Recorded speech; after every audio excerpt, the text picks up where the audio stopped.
One psalm a day, Psalm 21, a story that will make Psalm 21 come alive. Crown of the heart, the sun had barely risen over the coastal city of Evermere when the church bells began to ring. It wasn't Sunday, but people flooded the streets, their steps quick, their voices full of anticipation. Something extraordinary had happened. At the heart of the city, Mayor Jonathan Cole stood at the steps of City Hall, his hands resting on the podium. Behind him, the flag fluttered gently in the breeze, but his eyes were fixed, not on the crowd, but on the distant hills beyond the city walls. 2 years earlier, Evermere had been on the verge of collapse, devastated by storms, paralyzed by economic ruin, and divided by bitter disagreements. But now, the city had emerged stronger than anyone believed possible. The celebration was not for political victory, but for survival, restoration, and hope. Beside Jonathan stood his wife, Claire, whose quiet strength had kept their family steady through the darkest days. And in the front row of the crowd was Samuel Ortiz, a young journalist who had covered every painful chapter of the city's struggle, penning stories that reminded people of their worth. "Before I say anything," Jonathan began, "I have to tell you this is not about me. The King rejoices in your strength, Lord. How great is his joy in the victories you give." His voice carried over the square, quoting Psalm 21 with conviction. Samuel's fingers tightened around his notebook. He knew these weren't empty words. He had seen Jonathan, more than once, on his knees in the dim light of his office, praying before making impossible decisions. "I asked for life," Jonathan continued, "and you gave it, not just for me, but for all of us. You came to greet us with rich blessings." He paused, looking at the faces before him, faces that had once been weary and afraid, now lit with joy. The crowd erupted in cheers, but, in the mayor's mind, he saw images of the hardest days. Families without shelter, closed businesses, abandoned streets. He remembered the night Claire had placed her hand over his and whispered, "Jonathan, we can't fix this alone. Let God fight for us." Samuel remembered it too. He had interviewed Claire during the worst of the crisis, when she had said quietly, "Hope isn't naive, it's a choice." Those words had stayed with him, shaping every article he wrote. As the speeches ended, a ceremonial crown, an old city tradition, was brought forward. Not made of gold, but of laurel leaves, woven together by schoolchildren. When placed on Jonathan's head, he lowered his eyes, almost embarrassed by the gesture. "You have bestowed on him splendor and majesty," Claire whispered from the side, smiling. The rest of the day was filled with music and feasting. Street performers played violins and accordions. Children ran through fountains, and food stalls gave away warm bread and fresh fruit. Yet Jonathan slipped away for a few minutes to the small chapel near the docks. There, he knelt in the quiet, the faint scent of salt and candle wax in the air. "Lord," he prayed, "the glory is yours. Through the victories you gave, my glory is great. But it belongs to you. Keep my heart steady in your unfailing love." That evening, as lanterns lit up the city streets, Samuel visited the mayor's home to deliver an early draft of his article.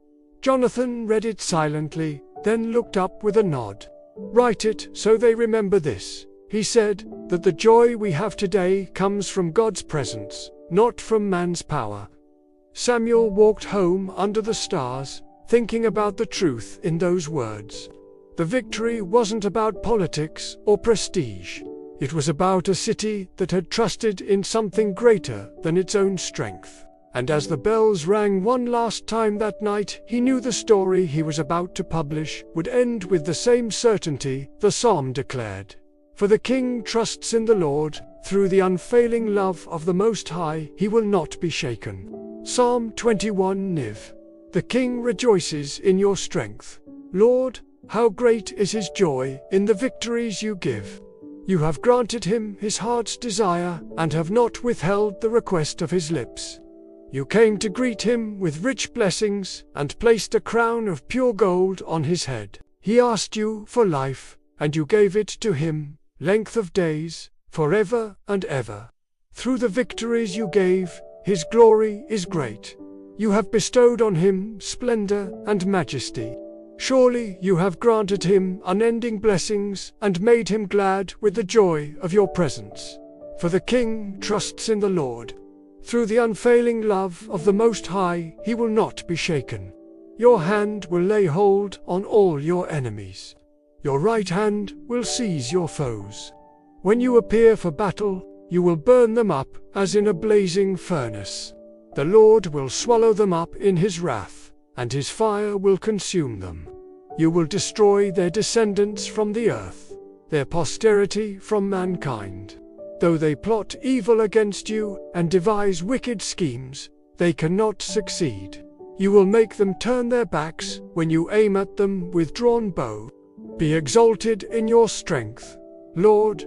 We will sing and praise your might. Reflection. Shall we take a moment to reflect? Psalm 21 is a song of gratitude, a recognition that victory and joy come not from human ability alone, but from God's strength and favor. In the modern story of Jonathan, Claire, and Samuel, we see how this truth still breathes in our world today. Jonathan's role as mayor mirrors the king in the psalm, not as a ruler who boasts in his own accomplishments, but as one who knows his power is borrowed from God. Every decision, every moment of courage, was sustained by prayer and dependence. Claire's steadfast encouragement reflects the quiet voices that keep leaders grounded. Just as the psalm speaks of the king's heart's desire being granted, Claire reminded Jonathan that true victory is measured not in titles or wealth, but in restored hope. Samuel's perspective as a witness connects us to the people who see God as hand at work, even in small, ordinary details. Like the psalmist who celebrates unending blessings, Samuel recognized that peace in the streets, laughter among children, and unity in the city were all evidence of divine presence. The crown in the story, woven by children, symbolizes the humility the psalm implies. Though the biblical king is given a crown of pure gold, the meaning is the same. Authority is a trust, not a trophy. The psalm also shifts midway from celebration to assurance that enemies and evil schemes will not prevail. In the story, this is seen in the city's survival despite storms, division, and despair. Those threats were real, yet they could not overcome what God was building. The phrase, "through the unfailing love of the Most High, he will not be shaken," is perhaps the heartbeat of the psalm. It reminds us that stability is not found in circumstances, but in relationship with God. Even the imagery of God's right hand defeating enemies can be understood as his active protection in times when we feel surrounded. In Jonathan's case, that meant resources arriving at the right time, unity forming when division seemed inevitable, and hope returning when it was almost lost.